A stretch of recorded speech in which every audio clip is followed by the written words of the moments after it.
Twisha case में नया खुलासा, मौत के बाद किसे कॉल, सास की कॉल लिस्ट पर सवाल, 9 दिन बाद भी इंतजार। बेटी की डोली उठाने का सपना था, लेकिन कंधों पर उसकी अर्थी का बोझ आ गया। जिस आंगन में हंसी गूंजती थी, वहां अब सन्नाटा चीख रहा है। अब देखिए ना, कुछ ऐसा ही माहौल ट्विशा शर्मा के घर में होगा, जहां हंसी नहीं, सिर्फ आंसुओं और उम्मीद की गूंज उठती नजर आ रही है। जहां ट्विशा शर्मा मौत मामला हर दिन नए सवाल खड़े कर रहा है। अब इस केस में ऐसा खुलासा हुआ है जिसने परिवार की चिंता और बढ़ा दी है। परिजनों का दावा है कि ट्विशा की मौत के अगले ही दिन उसकी सास गिरिबाला सिंह ने कई लोगों को लगातार फोन किए। परिवार का आरोप है कि इन कॉल्स में कुछ नंबर ऐसे भी हैं जो न्यायपालिका से जुड़े लोगों, जज और जस्टिस स्तर के अधिकारियों के बताए जा रहे हैं। मतलब ये तो वही बात की ओर इशारा कर रही है कि दाल में कुछ काला हो तो शक होता है, लेकिन जब पूरी दाल ही काली लगे तो सवाल उठना लाजिमी है। या यूं कहें कि सास गिरिबाला सिंह को शक था कि कुछ गलत हुआ है। क्या इसलिए ये कॉल्स किए जा रहे थे? अब इसी वजह से परिवार इन कॉल्स की गहन जांच की मांग कर रहा है।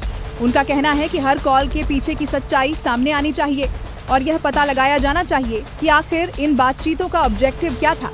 परिवार ने कुछ फोन नंबर पब्लिक करते हुए दावा किया है कि ये कॉल्स ट्विशा की मौत के अगले दिन किए गए थे।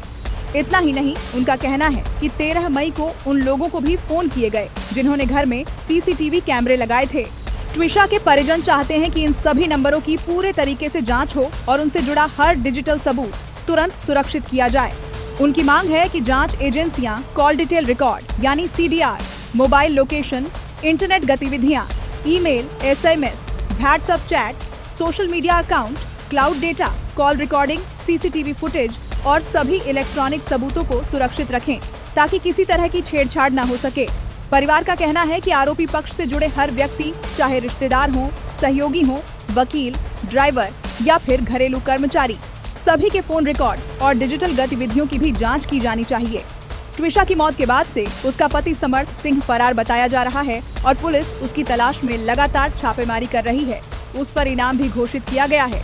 हालांकि समर्थ सिंह ने अपने वकील के माध्यम से 2 बार अग्रिम जमानत की याचिका दायर की, लेकिन अदालत ने दोनों बार उसे खारिज कर दिया। वहीं दूसरी तरफ उसकी मां गिरिबाला सिंह को अग्रिम जमानत मिल चुकी है। बेटी को इंसाफ दिलाने की उम्मीद में ट्विशा का परिवार मध्य प्रदेश के मुख्यमंत्री मोहन यादव से भी मिला। मुख्यमंत्री ने परिवार को भरोसा दिलाया है कि मामले में निष्पक्ष जांच होगी और न्याय दिलाने का पूरा प्रयास किया जाएगा। लेकिन परिवार अब इस पूरे मामले की CBI जांच की मांग कर रहा है। जिस घर में बेटी की तस्वीर देखकर आंखें चमकती थीं, आज उसी तस्वीर को देखकर आंसू रुकते नहीं। ट्विशा के पिता नवनिधि शर्मा का दर्द अब शब्दों में साफ झलक रहा है।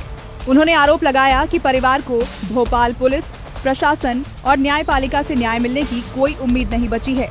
उनका कहना है कि दूसरे पोस्टमार्टम की अनुमति देने में जानबूझकर देरी की गई ताकि शव खराब हो जाए और जरूरी एविडेंस डिस्ट्रॉय हो जाए। साथ ही पिता का ये भी आरोप है, हमें पहले से डर था कि समय निकालने की कोशिश की जा रही है ताकि शव सड़ जाए, और आखिरकार वही हुआ।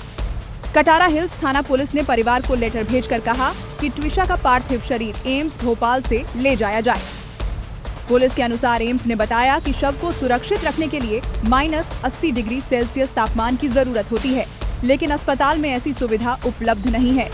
इस पर पिता ने भावुक होकर कहा, वे अपने मकसद में सफल हो गए। अब प्रशासन कह रहा है कि शव सुरक्षित नहीं रखा जा सकता। यह हमारे लिए किसी यातना से कम नहीं है। हमें मजबूर किया जा रहा है कि हम बेटी का शव ले जाएं। उन्होंने यह भी आरोप लगाया कि पूरे मामले में परिवार को एडमिनिस्ट्रेशन और जुडिशियल सिस्टम से जो मदद चाहिए थी, वे नहीं मिली दिख रही है। परिवार लगातार मांग कर रहा है कि मध्य प्रदेश के बाहर किसी बड़े नेशनल मेडिसिन इंस्टीट्यूट से इंडिपेंडेंट मेडिकल राय ली जाए।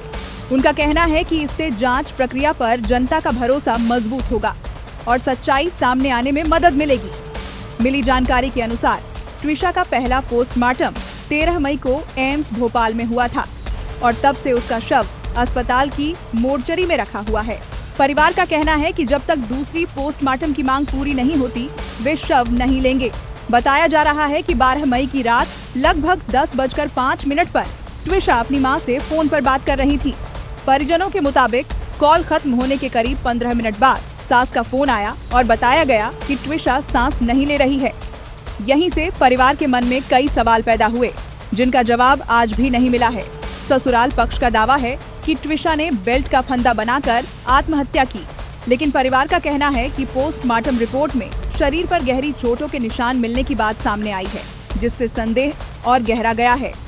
यह भी दावा किया जा रहा है कि मौत से पहले ट्विशा ने कुछ व्हाट्सएप मैसेज भेजे थे, जिनमें उसने मेंटल हैरेसमेंट और परेशानियों का जिक्र किया था। वो कहते हैं ना, जब अपने ही जख्म देने लगे तब दर्द की कोई दवा नहीं होती। परिवार के अनुसार ट्विशा ने अपनी मां से कई बार कहा था कि उसका पति उस पर शक करता है और उसकी सास उसके कैरेक्टर पर सवाल उठाती है। उसने कथित तौर पर कहा था, ये लोग बहुत कठोर हैं, मुझे यहाँ से ले जाइए। समर्थ मुझसे पूछता है कि मेरे पेट में किसका बच्चा है। इन शब्दों को याद कर आज भी परिवार की आंखें नम हो जाती हैं और सवाल की उनकी बेटी की क्या गलती थी जो उसके साथ इतना बुरा हुआ।